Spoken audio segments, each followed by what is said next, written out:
Educação à distância, mudando realidades.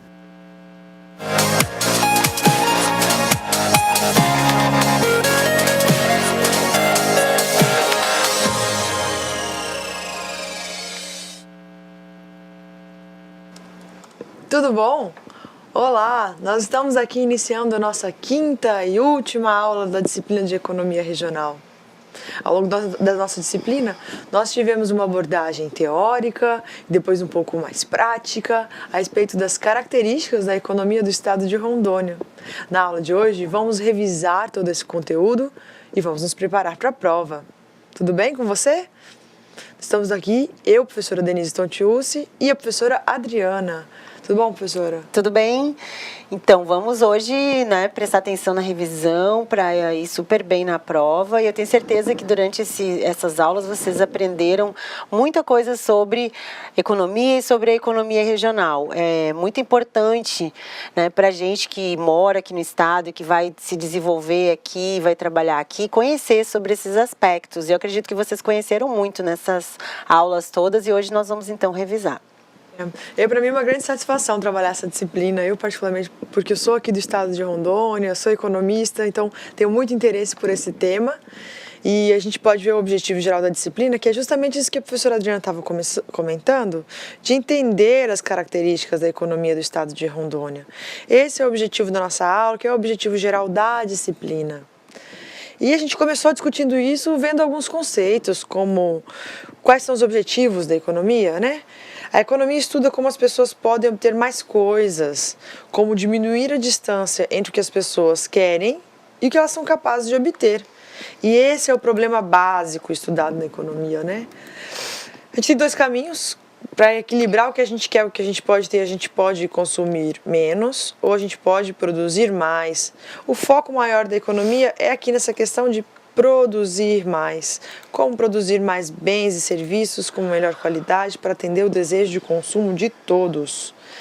E aí, falando um pouquinho disso, nós dizemos que as necessidades humanas, elas são ilimitadas, E elas podem ser atendidas pelos bens econômicos e pelos bens não econômicos. Nós atendemos a necessidades humanas com bens econômicos quando a gente adquire as coisas que podem ser trocadas, bens, serviços, alimentos, educação, transporte, tudo isso são exemplos de coisas que podem ser trocadas e que são bens econômicos. A economia vai focar nesse tipo de bens. Existem os bens não econômicos, que são coisas que estão na nossa vida, mas que não têm valor econômico.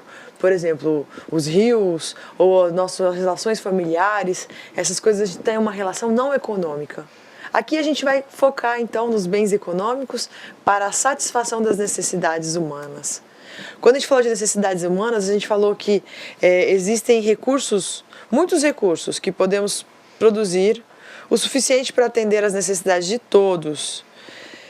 Se isso aí acontecer no mundo, a gente não vai ter um problema econômico, porque a economia só estuda a escassez dos recursos. Mas, na verdade, isso quase nunca acontece. Normalmente, os recursos são escassos em relação às necessidades. Nós falamos, então, o que é a escassez? Escassez é o que os economistas estudam. Os economistas estudam a escassez. A escassez é essa existência de uma coisa, de um recurso, numa quantidade inferior ao necessário para suprir a sua necessidade de consumo. Nós falamos que no mundo existe uma escassez de bens e serviços. Se tivesse mais bens disponíveis, mais serviços disponíveis, isso estaria sendo comercializado a um preço mais baixo e com isso seria mais fácil a gente adquirir esses bens. Mas os bens e serviços estão sempre sendo escassos, os recursos produtivos são escassos. Falta capital, falta mão de obra qualificada, falta empreendedorismo, falta terra para combater toda a nossa necessidade, todo o nosso desejo de consumo. Por causa disso, a gente tem que escolher o que fazer. Você escolhe o que fazer com as suas horas, dos seus dias. Você, quando ganha R$5 dos seus pais, você tem que escolher o que fazer com esses R$5. Que uma vez que você gastar comprando um lanche, ou pegando um ônibus, pagando uma passagem, você abre mão de fazer uma infinidade de outras coisas com esse dinheiro. E isso, então, está ligado à sua escolha dentro do mundo de escassez. Porque quando você recebe R$5 dos seus pais, você sabe que está recebendo só aqueles R$5 e não uma quantidade infinita de dinheiro. Por isso, a sua escolha tem que ser bastante racional. Essa racionalidade na tomada de decisão é o que estudam os economistas e é objeto de estudo da economia. Nós vimos então que o objetivo da economia é atingir as necessidades humanas. Nós falamos que essas necessidades, além de serem ilimitadas, são continuamente modificadas por constantes inovações tecnológicas. Quando eu falo isso, eu quero dizer que a lista de coisas que você gostaria de ter na vida é gigantesca, ela é ilimitada.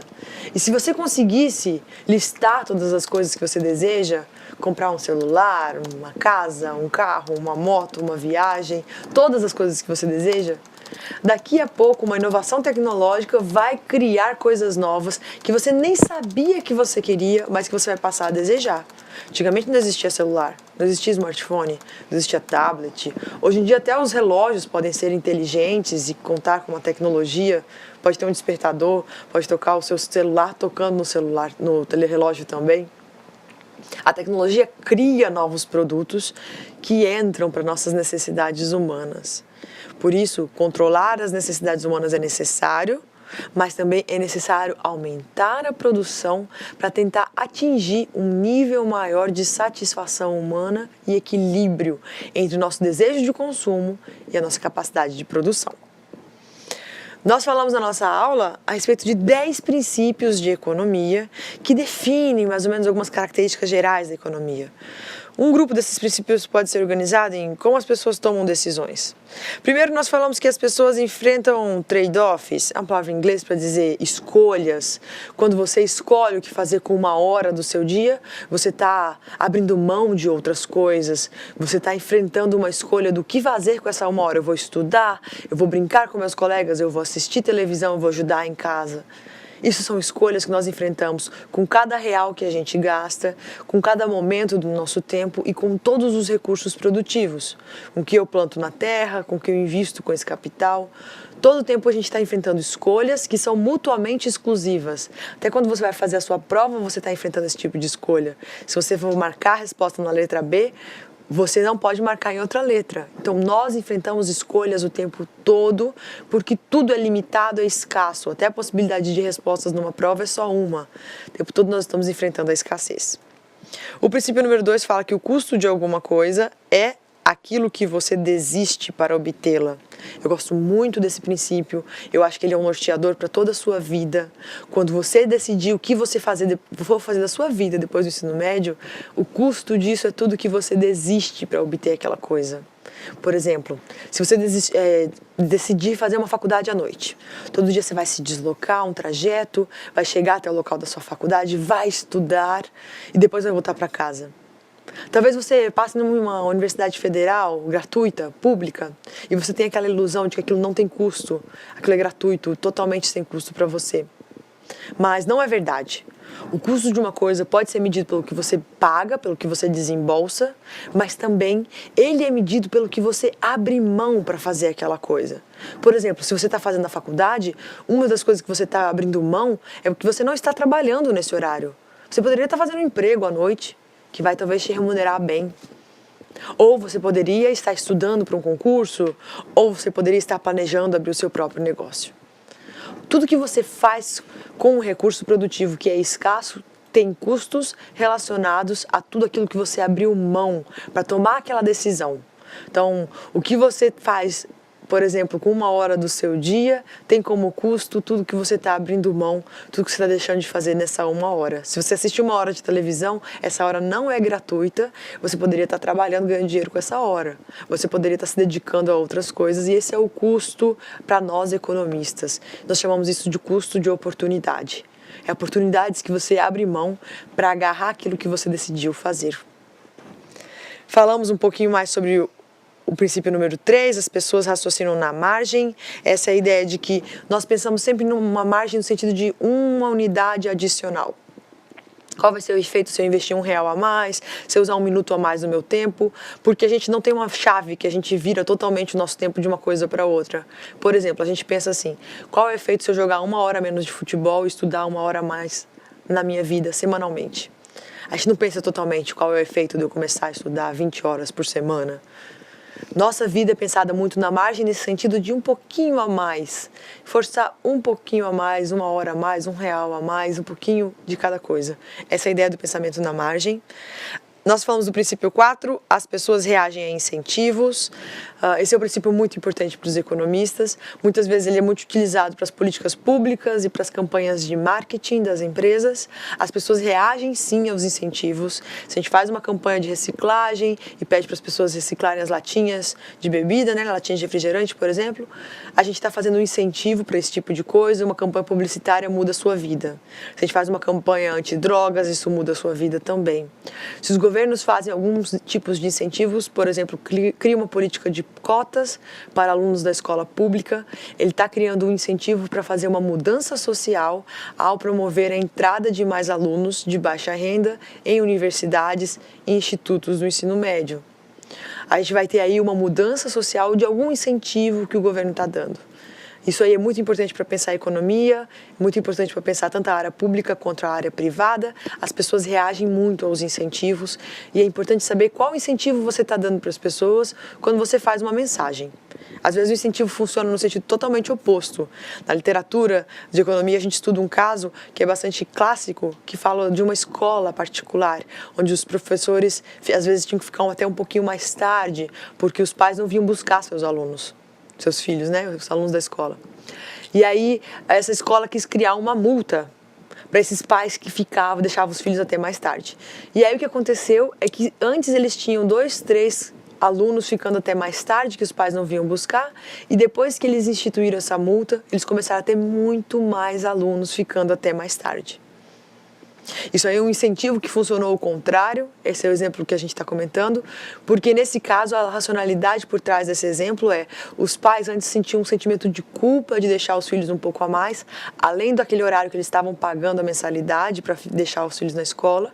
Quando eles tiveram a oportunidade de pagar uma multa, eles pensaram, não, agora eu estou remunerando por esse tempo, eu tenho esse direito de deixar meu filho uns minutos a mais na escola, eu posso seguir minha vida de um jeito mais tranquilo, buscar meu filho um pouco depois da escola. Isso foi um incentivo que funcionou de outra maneira. A escola tinha a intenção de eliminar esse atraso dos pais e começou a criar atraso em mais pais. É bom pensar nesse tipo de exemplo. Quando a gente cria um incentivo, às vezes a gente não percebe totalmente qual é o significado real desse incentivo, como as pessoas vão perceber esse incentivo. Falando um pouquinho mais, a gente vai falar sobre como as pessoas interagem. O comércio pode ser bom para todos. O exemplo disso, um dos grandes parceiros comerciais que nós temos, que é a Argentina. A Argentina é um país onde a gente tem uma relação comercial muito boa. O Brasil, por exemplo, compra a maior parte do trigo que a gente consome, no nosso pãozinho, na nossa pizza, no bolo, da Argentina, que é o nosso vizinho. Eles têm um clima mais adequado, uma geografia de forma geral mais adequada para a produção de trigo, que é um produto difícil de ser produzido no Brasil. Em contrapartida, a gente vende vários outros produtos para a Argentina, inclusive produtos industrializados. Isso aí tem a ver com os acordos comerciais. O comércio pode ser bom para vários países e para várias famílias, para várias cidades. Aqui em Rondônia nós temos uma especialidade, a gente trabalha bastante com agricultura. Nós temos a produção de soja, de gado de corte, gado de leite. Nós temos o cacau, o café, que são culturas importantes aqui no nosso estado. E por meio do comércio a gente consegue vender esses produtos e adquirir bens industrializados e adquirir outros produtos que vêm de outras partes do Brasil e do mundo. Falamos do princípio número 6, os mercados são geralmente uma boa maneira de organizar a atividade econômica. Quando eu falo dos mercados, eu quero dizer iniciativa privada, atividades de compra e venda, empresas produzindo, famílias adquirindo os produtos. Normalmente isso funciona bem, principalmente por causa da flexibilidade do preço. Quando o preço de uma coisa sobe, vocês lembram que uma época o feijão subiu de preço? O tomate subiu de preço. Quando o preço de alguma coisa sobe, isso é uma mensagem muito importante para produtores e consumidores. Produtores sentem a mensagem de esse produto está caro, está dando muito lucro, eu vou produzir mais disso. Consumidores sentem esse produto está caro, está sendo muito custoso, vou consumir menos disso. Essas duas mensagens se complementam e aí a gente vai ter um equilíbrio entre o desejo de consumir e o desejo de produzir daquele produto e no longo prazo a tendência é que esse produto seja produzido em maior quantidade e a gente vai ter um novo equilíbrio com uma maior quantidade de bens no final do processo. Em teoria funciona bem, alguns produtos não funcionam tão bem assim, porque a gente tem dificuldade de precificar alguns produtos específicos. Por isso nós temos o princípio número 7, que às vezes os governos podem melhorar o resultado dos mercados. Isso acontece principalmente quando os mercados não conseguem precificar bem alguns produtos. Exemplo disso, a gente pode falar da poluição, da qualidade das águas, da qualidade dos rios, que são produtos que o mercado não consegue colocar um bom preço, um preço equilibrado, para a gente ter um resultado que equilibra a produção e o consumo daquele produto específico. Então, o governo pode sim melhorar o funcionamento de alguns mercados com regulação, com precificação, com taxação, com tarifas. Isso a gente observa, por exemplo, se fosse para deixar no equilíbrio de mercado, o cigarro teria um preço muito mais baixo, mas isso tem uma consequência social muito grande de impacto na saúde das pessoas. O governo muda o preço do cigarro e isso melhora a qualidade de vida da sociedade como um todo, porque a gente tem menos impactos na saúde das pessoas. Seguindo, a gente fala um pouquinho sobre como a economia funciona. Nós falamos aqui que o padrão de vida de um país depende da sua capacidade de produzir bens e serviços. Esse princípio aqui responde à primeira grande pergunta do que é economia. Economia surgiu para responder à grande pergunta de o que é a causa da riqueza das nações. Por que alguma nação é mais rica do que outra? Essa primeira indagação a Adam Smith fez na época, 2 séculos atrás, e essa indagação motivou os seus estudos pela economia. Algumas pessoas diziam que recursos naturais explicam a causa das riquezas das nações. Se fosse isso, alguns países da África, riquíssimos em diamantes, pedras preciosas e até mesmo petróleo, seriam países muito ricos. A própria Venezuela é um exemplo de um país com muita riqueza natural e que não é um país rico. O que a gente observa hoje é uma coisa pacificada, os economistas concordam que a causa da riqueza das nações é a capacidade de um país organizar os seus recursos produtivos e produzir mais bens e serviços. Riqueza em economia é produção de bens e serviços. A gente pensa às vezes em riqueza na forma de dinheiro, mas na vida real ninguém é o tio Patinhas, ninguém quer nadar num poço de dinheiro. Quando a gente pensa em dinheiro, o que a gente pensa em fazer é consumir com esse dinheiro, comprar bens, comprar serviços. Para isso não adianta o governo imprimir dinheiro, o governo tem que facilitar a organização dos recursos produtivos para a gente produzir mais bens e serviços e com isso melhorar a qualidade de vida da população. Falamos ainda do princípio 9, os preços sobem quando o governo emite moeda demais. Moeda é só uma maneira de trocar bens e serviços entre as pessoas. Eu trabalho aqui lecionando aulas e eu troco isso por pagar minha alimentação, minha moradia, meu transporte. Seus pais fazem o mesmo, vocês farão o mesmo também. A moeda não cria riqueza, a emissão de moeda não é mais riqueza para um país. A moeda é só uma maneira de fragmentar o nosso trabalho e transformar esse trabalho em bens e serviços em diferentes locais. Ao invés de eu precisar trabalhar um pouco lá no supermercado para ganhar minha comida, um pouco para o lugar onde eu pago o meu aluguel, um pouco para cada coisa da minha vida, eu trabalho em um lugar só, eu recebo isso na forma de dinheiro e eu fragmento esse meu recurso na forma de vários pagamentos que eu faço ao longo da minha vida. Assim vocês farão também. A moeda não é a riqueza de uma economia, ela é só uma maneira de transacionar a riqueza. Riqueza é capacidade produtiva, bens e serviços, produção de bens e serviços. O último princípio, a sociedade enfrenta um trade-off de curto prazo entre inflação e desemprego. Inflação e desemprego são duas doenças dentro de uma economia. A inflação é a subida constante, acelerada e generalizada dos preços. O desemprego, quando as pessoas procuram emprego e não encontram. São dois problemas terríveis. Se o governo pudesse, ele reduzia as duas coisas ao mesmo tempo, inflação e desemprego. Só que normalmente as políticas que atacam uma dessas coisas geram a outra. Políticas que atacam a inflação geram desemprego. Políticas que atacam o desemprego geram inflação. Existe então um trade-off no curto prazo que os governos têm que enfrentar entre fazer políticas que atacam a inflação e fazer políticas que atacam o desemprego. Isso é para o curto prazo na economia a gente fala 1 ano, 2, 3, 5 anos, depende do cenário. No longo prazo, à medida que a gente passa um período mais longo, até no médio prazo, depois de 5, 10 anos, a gente pode ter uma queda contínua, acompanhada entre inflação e desemprego. Só que um cai num momento, outro cai no outro. É muito difícil os dois caírem no mesmo momento. Esses são os 10 princípios de economia. Aqui essa parte teórica que nós abordamos na nossa disciplina. Em seguida nós falamos que a economia tem uma divisão didática. Na economia a gente estuda microeconomia e a macroeconomia. A microeconomia trata da relação entre as empresas e as famílias, a macroeconomia trata de uma relação mais geral de todos os mercados, todo o mercado produtor de um produto, todos os dados mais agregados de inflação, de desemprego, de crescimento econômico. É como se fosse uma lupa maior a macroeconomia.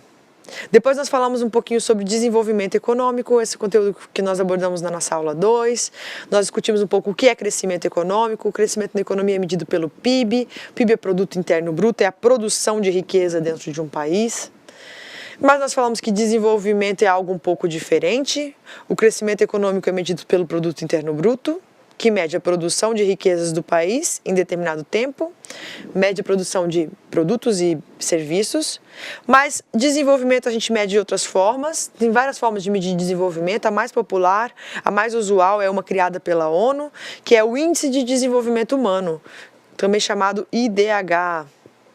O IDH considera fatores como, por exemplo, a educação de um país, a longevidade, expectativa de vida ao nascer e a renda por pessoa. Em 1990, a Organização das Nações Unidas, a ONU, através do Programa das Nações Unidas para o Desenvolvimento, que é o PNUD, criou o Índice de Desenvolvimento Humano. Esse índice é super contemporâneo, né? 1990, tem poucos anos, e desde 91, então, a gente avalia os municípios do Brasil. Nós temos essa avaliação de 1991 e essa de 2010. Nesse quadro comparativo, a gente vê que está em vermelho o que é considerado muito baixo, está em laranja os níveis médios de IDH, em amarelo, laranja baixo, em amarelo médio, em verde o alto e azul muito alto. Então na escala vai do vermelho para o azul, melhorando à medida que vai para essas cores mais frias, mais perto do azul e do verde. Que nós observamos que no Brasil, em 91, tá difícil falar desse quadro, né, professora? 91 tá vermelho, né? Basicamente ele tá vermelho com algumas áreas laranjas. Se a gente pudesse, a gente faz uma linha mais ou menos por aqui, ó. E daqui para cima está todo vermelho, exceção de uma meia dúzia de municípios. E dessa linha para baixo tem alguns municípios com índice médio. A gente pode observar essa linha que eu tracei, basicamente alguns municípios da região centro-oeste, região sudeste e sul. Aqui, então, no outro cenário, quando a gente já discute 2010, a gente vai ter resultados muito mais positivos. A gente vai observar nesses 20 anos como o Brasil evoluiu, como ele passou de uma situação de muito mais subdesenvolvimento, baixa qualidade de vida, baixa expectativa de vida, para uma situação muito melhor. A gente consegue traçar uma linha muito mais para cima aqui, onde os resultados estão melhores daqui para baixo, está incluída aí parte da região norte, inclusive Rondônia, esse município aqui da ponta é Porto Velho, que já tem um índice alto, né, considerado alto, acima da média nacional, e a gente vai ter um polo muito forte aqui ao redor do estado de São Paulo, que vai também enraigar para outros estados ao seu redor, onde os resultados estão muito melhor no Brasil como um todo. Na economia, o crescimento econômico e o desenvolvimento econômico são conceitos que andam juntos. É muito difícil a gente desenvolver sem ter crescimento econômico. Então a gente fala que são coisas diferentes, mas que são complementares. Elas são diferentes porque não basta aumentar só o poder de compra da população, a renda, não basta aumentar só o PIB. A gente tem que dividir isso e tem que aumentar a qualidade de vida, principalmente dando resultado na educação e na expectativa de vida, que são fatores principais que a gente considera quando a gente vai considerar a qualidade de vida. A gente fala então que o desenvolvimento está ligado ao conceito de desenvolvimento da potencialidade da personalidade humana.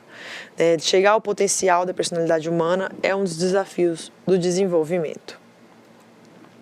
Falamos ainda que o desenvolvimento ele é sustentável quando ele respeita 3 grandes esferas. Essas esferas têm a ver com o desenvolvimento social, a questão do socialmente justo, o desenvolvimento ambiental, a questão do ambientalmente correto, e o desenvolvimento econômico, economicamente viável. O desenvolvimento sustentável só acontece aqui nessa interseção quando todas essas partes do desenvolvimento estão sendo respeitadas. Aqui, né, que está a interseção. Depois, na aula 3, nós falamos um pouquinho sobre, especificamente, a história do estado de Rondônia. Nós falamos um pouquinho sobre a nossa migração para cá, falamos sobre algumas características da nossa economia regional. De que Rondônia é um estado cuja população é formada por um grande número de imigrantes, que são as pessoas que vieram de outros estados. Então, nosso estado aqui teve essa fonte de imigração de vários outros estados aqui no Brasil. Falamos alguns desses momentos de crescimento, alguns ciclos no Brasil. Primeiro, a exploração da borracha, que foi muito importante para a nossa região, de 1850 a 1912, que começou no segundo reinado do Dom Pedro II e foi até o início da Velha República e atendeu principalmente à Revolução Industrial. Nesse período que a gente vai ter, então, é um crescimento econômico mundial muito forte, puxado principalmente pelos Estados Unidos, mas também pela Inglaterra, motivado pela Revolução Industrial, e aí que vai puxar muito o crescimento na região norte do Brasil. A região norte vai viver um ciclo muito grande de desenvolvimento, principalmente nas cidades de Manaus e de Belém. Se você visitar essas cidades um dia, se você tiver a oportunidade, observe seus aspectos históricos, observe seus prédios desse período ainda, desde o período colonial. A gente vai ter construções que sobrevivem até hoje, que são construções belíssimas, que têm muita qualidade realmente e que estão ligadas à riqueza produzida nesse período. São os barões da borracha que vão explorar várias extensões de terra, extensões grandes de terra, extraindo o látex que vai ser utilizado nesse processo de industrialização depois que foi inventada a vulcanização pelo Goodyear, né, que é um americano que vai inventar esse processo, que vai mudar então as características do látex e vai fazer ele sustentar altas alterações bruscas de temperatura. A temperatura pode ficar negativa, pode ficar muito alta e a borracha vai parar de ficar melequenta, como o látex fica quando ele está sendo trabalhado de uma maneira mais natural. E aí o látex vai ser utilizado para fazer correias dentro de motores, vai ser utilizado para fazer os pneus dos automóveis e várias partes que hoje em dia são substituídas pelo plástico dentro da indústria. Hoje em dia a gente tem uma sociedade muito mais ligada ao consumo de plástico. A escova de dente que você usa, provavelmente parte da carteira que você está utilizando, parte do tecido das nossas roupas, essa parte que estica do nosso tecido, grande parte disso são derivados do plástico. Esse plástico que a gente usa hoje é derivado do petróleo. Nós somos uma sociedade extremamente consumidora de petróleo, tá? Todo o plástico que você vê ao seu redor é derivado de petróleo. Nossos alimentos vêm embalados nesse derivado de petróleo. A gente usa petróleo na agricultura, para defensivos e aditivos da nossa agricultura. Em tudo quase a gente usa muito plástico. Mas nessa época a gente não tinha então o desenvolvimento da indústria do plástico como a gente conhece hoje, e o que era utilizado era esse látex, tinha uma textura de borracha mesmo, e essa borracha fez parte muito importante na Revolução Industrial, principalmente para fazer as correias mecânicas, as correias que vão dentro das máquinas do início da Revolução Industrial. Hoje em dia, muito dessas correias são feitas com derivados do plástico, tá, gente? Esse primeiro ciclo da borracha ele vai ser extinto quando a gente vai sofrer uma biopirataria. Várias sementes vão ser roubadas aqui do Brasil, vão ser levadas aqui do Brasil. Primeiro vão ser levadas lá para a Inglaterra, e lá na Inglaterra elas vão fertilizar dentro de uma estufa, no jardim real, e de lá vai ser levado para outras colônias da Inglaterra, principalmente na Ásia, na Malásia, na Tailândia. Essa mudança de pirataria foi uma coisa assim, teve um grande impacto na nossa região norte do Brasil, porque aqui em Rondônia, por exemplo, a gente não conseguia fazer uma floresta, transformar a floresta em uma fazenda de produção de látex. Toda vez que as pessoas derrubavam a mata e plantavam enfileiradinho, bem organizadinho, todas as seringas para extrair o látex de uma maneira mais organizada, o que acontecia é que a seringueira sofria muitos ataques naturais da parte biológica de fungos e outros predadores naturais que acabavam matando várias das árvores. E isso acontecia várias e várias vezes, então as fazendas que tentaram fazer de látex ficaram muito improdutivas. E muitas vezes o que valia a pena mesmo era coletar seringa na mata, caminhando na mata, encontrando as árvores e tirando látex de uma em uma das seringueiras. Isso é uma maneira muito menos eficiente de extração de látex. Quando a gente tirou essas sementes daqui, quando os ingleses levaram para suas colônias na Ásia, lá na Ásia não tinha o predador natural da seringueira, não tinha esses fungos, não tinha esse combatente natural, o ecossistema não estava reconhecendo a seringueira lá, e o que aconteceu é que ela floresceu, cresceu e produziu muito, de uma maneira organizada, em fazendas mesmo. Então, A Ásia conseguiu produzir seringas a um preço muito mais baixo, de uma maneira muito mais eficiente do que a gente fazia aqui em Rondônia. E isso matou o nosso ciclo econômico de desenvolvimento, levou à falência os barões da borracha e levou à falência os municípios. Principalmente nesse período, a gente fala que Belém e Manaus tinham o maior PIB por pessoa do mundo, eram as cidades mais ricas do mundo e vão enfrentar esse grande declínio quando o seu único produto forte da economia vai cair. Isso é uma coisa muito perigosa na economia, contar muito com um produto só. Quando esse produto sofre uma crise, toda a economia sofre uma crise. Então, em 1912 a gente vai ter essa crise. Nesse contexto a gente vai ter a questão do Acre, que foi um pouco ligado a esse primeiro ciclo da borracha, né? A gente vai ter um acordo do Tratado de Petrópolis, que vai dar a paz. O Acre era um território da Bolívia, que os brasileiros começaram a entrar mata dentro para extrair o látex, acabaram chegando naquele território. Os brasileiros que estavam lá declararam independência daquele território, independência da Bolívia. Chegaram a ter conflito armado, chegaram a ter morte de ambos os lados, dos bolivianos e dos brasileiros. O que aconteceu é que foi enviado o Barão do Rio Branco, que é o nosso diplomata, que foi lá negociar um tratado de paz. Ele conseguiu negociar. O Acre, por fim, não virou um país independente, ele se tornou um estado, foi anexado ao território brasileiro, deixou de pertencer à Bolívia, passou a pertencer no Brasil. E dentro do acordo comercial, o Brasil pagou um pouco de dinheiro, um pouco de animais de tração, algumas mulas, e principalmente a promessa de construção da estrada de ferro.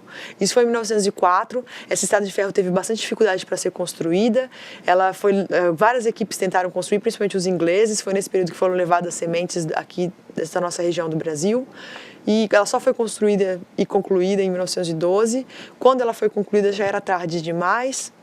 A borracha já estava sendo produzida de maneira muito mais barata dos seringais da Malásia, da Ásia, das colônias da Inglaterra na Ásia. Esse é o início e o fim desse ciclo. Nós tivemos uma sobrevida, um segundo ciclo da borracha, o segundo ciclo, a borracha número 2. Você pode observar que é 30 anos depois, 1942 a 1945. São 3 anos que acontecem durante a Segunda Guerra Mundial. Nós vamos ter os soldados da borracha do Brasil. Algumas pessoas vão se alistar no exército, principalmente no Nordeste brasileiro, fugindo de uma grande seca nesse período. Essas pessoas vão achar que elas estão indo lutar, às vezes, na Europa, e vão ser muitas vezes mandadas para cá, para a região norte, para toda a região norte do Brasil, não só para Rondônia, para Pará também, para Manaus também, mas para Rondônia inclusive, para explorar borracha, explorar o látex. Isso tem a ver com um acordo comercial que o Brasil assinou com os Estados Unidos, porque durante a Segunda Guerra Mundial a gente teve basicamente 2 grandes lados nessa guerra. Um dos lados é composto pela Alemanha, a Itália e também o Japão. O Japão lutou do lado do nazismo e fascismo na Segunda Guerra Mundial e durante essa guerra ele invadiu várias colônias lá na Ásia. Foi invadido inclusive a China, mas também vários países, inclusive a Malásia, a Tailândia. E nessas invasões, o que aconteceu é que essas fazendas que os ingleses tinham ali na Ásia foram perdidas para o outro lado da guerra. Estava tendo então boicotes comerciais e aí a industrialização foi barrada por essa falta de látex no mundo. O mundo sofreu muito, os Estados Unidos inclusive, porque nessa época estava despontando como grande potência econômica. Os Estados Unidos fez um acordo comercial com o Brasil, muito dinheiro veio para a gente e foram feitos esses acordos comerciais. Como fruto desses acordos comerciais surgiu esse soldado da borracha. Hoje a gente critica um pouco, não foi uma ideia muito boa até hoje, em 2018, algumas pessoas recebem salários por causa desse período de 3 anos de ciclo econômico, porque isso não foi organizado na forma de um mercado, no sentido de preços, no sentido de salários, contratações. Por ter sido feita essa contratação pública de um soldado de verdade, uma coisa do exército de verdade, o que aconteceu é que a gente trouxe um contingente populacional, trouxeram muitas pessoas aqui para a região norte para explorar a borracha, achando que talvez esse ciclo ia durar mais tempo. O ciclo durou 3 anos, 2012, 13, 14, um pouquinho, 42, 43, 44, um pouquinho de 1945. E nesse ciclo, a gente vai ter pessoas que trabalharam esses 3 anos e meio, 4 anos, depois continuaram trabalhando, é claro, mas com menos relevância econômica, e que estão recebendo salário até hoje na forma dos seus herdeiros, de viúvas e filhos, né? Então, economicamente não foi uma ideia muito boa, mas aqui para a nossa região trouxe desenvolvimento econômico nesse período, trouxe população e foi um sopro de desenvolvimento.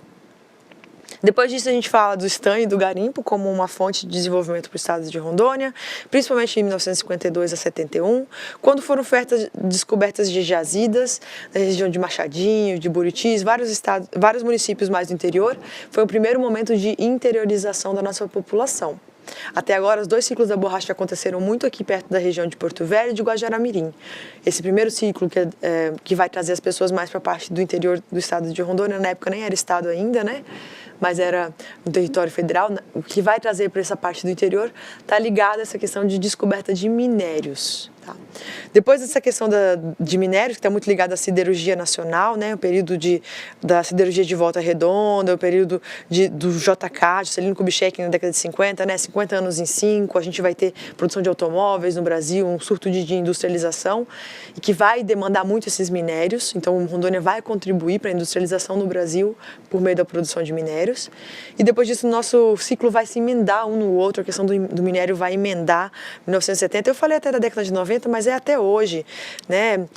Depois da década de 70, o que a gente vai ter é a agropecuária e a madeira, que vai trazer maior complexidade para a economia local, porque agora a gente não está tendo esse ciclo de econômico que vem somente um homem e dá de trabalho, trabalha aqui, ganha dinheiro e vai embora, que foi muita característica dos outros ciclos, que deu muita flutuação de população. Veio muita gente quando a economia estava crescendo e essas pessoas foram embora quando a economia parou de crescer.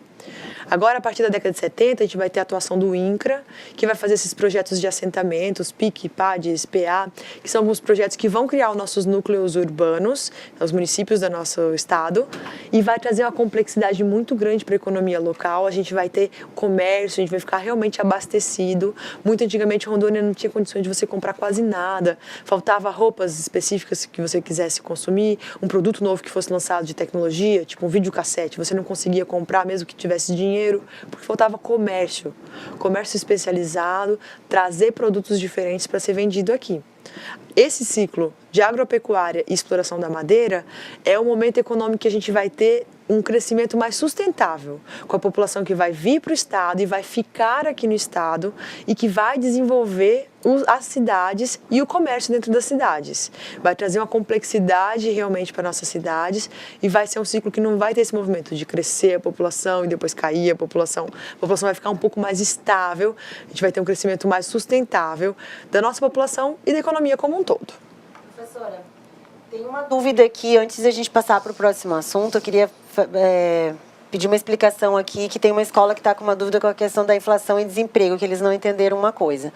Sobre a seguinte frase: existe uma relação inversamente proporcional entre inflação e desemprego. Isso quer dizer que quando aumenta a inflação, diminui o desemprego, e quando a inflação cai, o desemprego sobe. Aí eles não entenderam direito, eles querem dizer que se o país estiver com a inflação controlada, isso é ruim? Ou se a solução para o desemprego é a alta da inflação? Eles não entenderam bem isso, aí eles queriam saber. É uma ótima pergunta, é uma ótima dúvida. Eu acho que todo mundo tem dúvida em relação a isso, tá? Quem perguntou, parabéns pela pergunta, é excelente mesmo.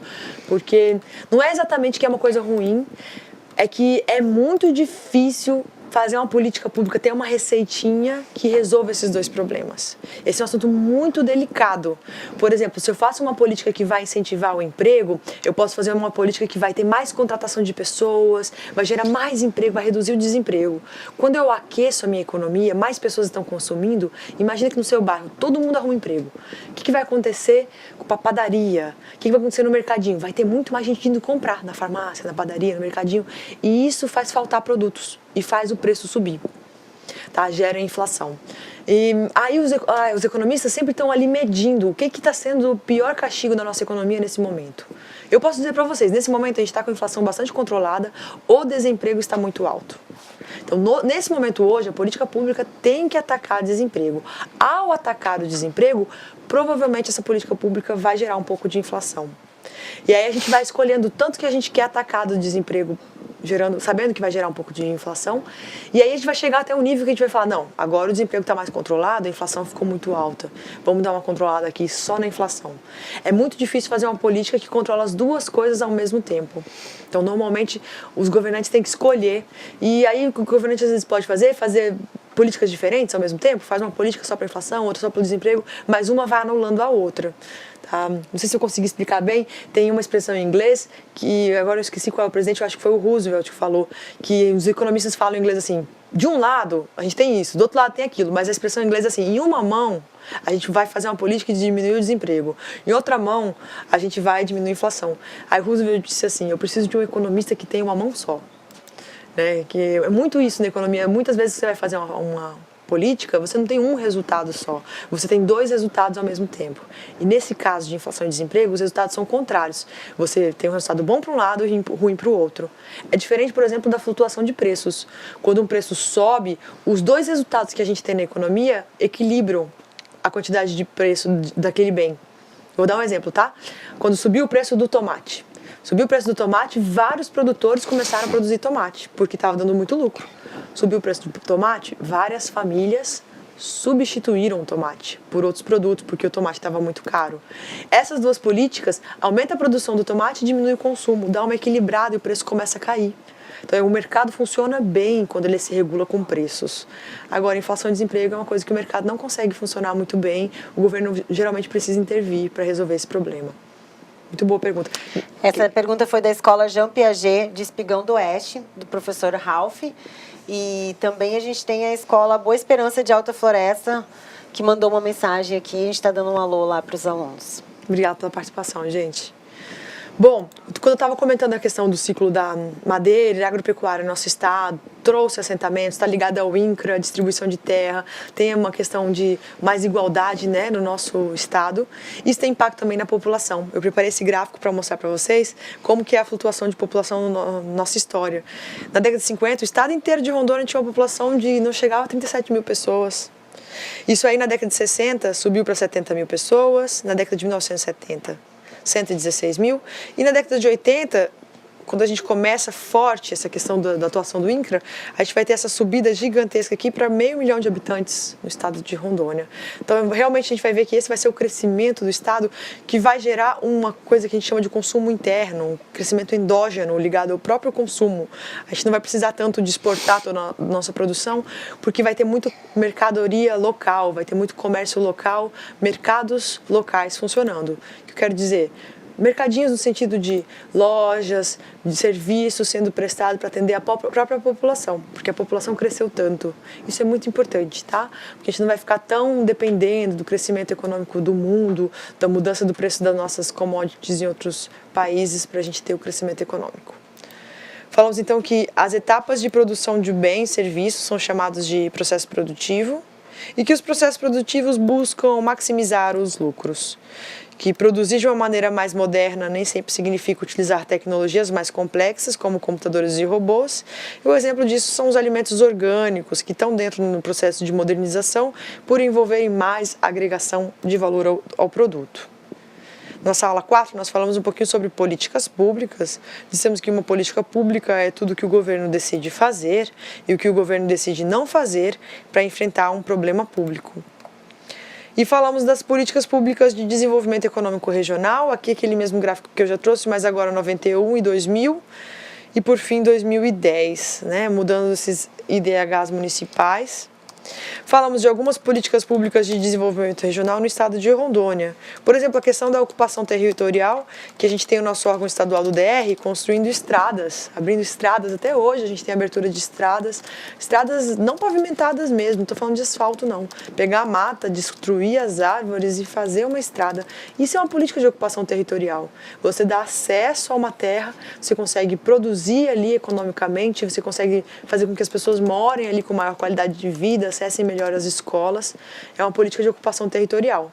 Ao mesmo tempo que existe essa política que aumenta a concentração populacional, a gente tem as proteções das reservas. Aqui em Rondônia nós temos reservas indígenas, reservas naturais, reservas que vão proteger a nossa natureza e tá limitando a ocupação territorial.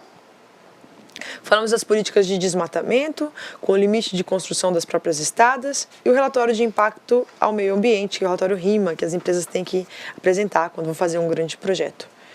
Falamos da agricultura familiar, que é uma grande política de desenvolvimento, porque trabalha a distribuição de renda e segurança alimentar.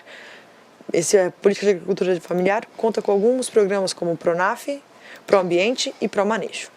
E falamos do desenvolvimento regional como um todo, que aqui na região norte é muito influenciado pelo Fundo Constitucional de Financiamento do Norte, o FMNO. É um fundo instituído pela Constituição, que fala de um certo recurso que vai ser destinado a empréstimos que têm um valor diferenciado para nós da região norte. Muitas vezes, por meio do BASA, quando a pessoa apresenta um projeto, ela vai conseguir acesso a esse tipo de financiamento que vai melhorar a qualidade de vida e desenvolvimento da região norte ao capacitar o Estado a organizar melhor os seus recursos produtivos para produzir mais bens e serviços. Isso aqui é bastante coisa, esse foi todo o conteúdo das nossas 4 aulas. Nós falamos de um aspecto mais teórico do que é a economia, falamos sobre o desenvolvimento e suas 3 grandes esferas. Na terceira aula falamos um pouquinho sobre os aspectos históricos da economia do nosso estado. E na quinta e última aula falamos um pouco sobre a modernização dos processos produtivos, sobre as políticas públicas e sobre especificamente algumas políticas de desenvolvimento do estado de Rondônia. Esse foi o conteúdo dessa disciplina. Espero que isso tenha ajudado você a entender um pouquinho mais da história e da economia do nosso estado. Agora nós ficamos com a nossa avaliação. Desejamos boa sorte e que você faça uma boa prova. Boa sorte.